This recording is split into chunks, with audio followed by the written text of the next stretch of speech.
இந்த evening time கை கால் வச்சுட்டு சும்மாவே இருக்கிறது இல்லைங்க. நானும் சமைக்கிறேன்ற பேரில் எதையாவது செஞ்சு எங்கள் வீட்டில் இருக்கிறவங்களுக்கு கொடுத்துறது, அவனுங்க சாப்பிட்டுட்டு அடுத்த நாள் வாந்தி பேதி போயிட்டு இருக்கும். ஸோ அந்த வகையில் இன்றைக்கி வந்துட்டு நான் என்ன பண்ண போகிறேன் அப்படின்னு சொல்லி பார்த்தீங்கன்னா, பிரெட் ஆம்லேட் தான் பண்ண போகிறேன். ஸோ இன்றைக்கி டிஃப்ரெண்ட்டாக வந்து 2 பிரெட் எடுத்து அதில் ஃபுல்லாக வந்து மைனஸ் தடவி வச்சிடலாம் அப்படின்னு சொல்லிட்டு நானும் அதில் ஃபுல்லாக மைனஸ் தடவி வச்சுட்டு அதுக்கப்புறம் வந்துட்டு ஒரு முட்டை தான் நான் இன்றைக்கி எடுத்துருக்கேன். ஸோ அதில் கொஞ்சமாக சால்ட்டு பெப்பர்லாம் போட்டு நல்லா மிக்ஸ் பண்ணி எடுத்துட்டு அதுக்கப்புறம் நம்ம தோசைக்கல்ல லைட்டாக ஆயில் ஊற்றிட்டு அதுக்கப்புறம் நம்ம கலக்கி வச்சிருக்க முட்டையை ஊற்றிட்டு அதுக்கு மேலே வந்துட்டு பிரெட்டை போட போகிறோம்.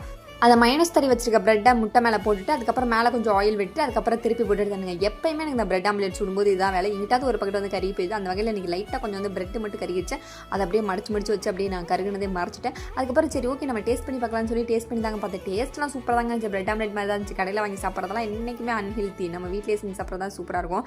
ஆனால் என் தம்பிங்கள்கிட்ட கொடுத்தா அவனுங்க என்ன தெரியுமா சொன்னானுங்க, நல்லா இருக்குது ஆனால் அப்படின்ற மாதிரி இழுப்பானுங்க. ஆனால் அது டேஸ்ட் வந்து சூப்பராக தாங்க இருந்துச்சு. ஸோ நீங்களும் வீட்டில் மறக்காமல் ட்ரை பண்ணி பாருங்கள். இந்த மாதிரி வீடியோஸ்க்கு மறக்காமல் என்னோட சேனல் சப்ஸ்கிரைப் பண்ணி வச்சுக்கோங்க. See you all next video guys. Bye.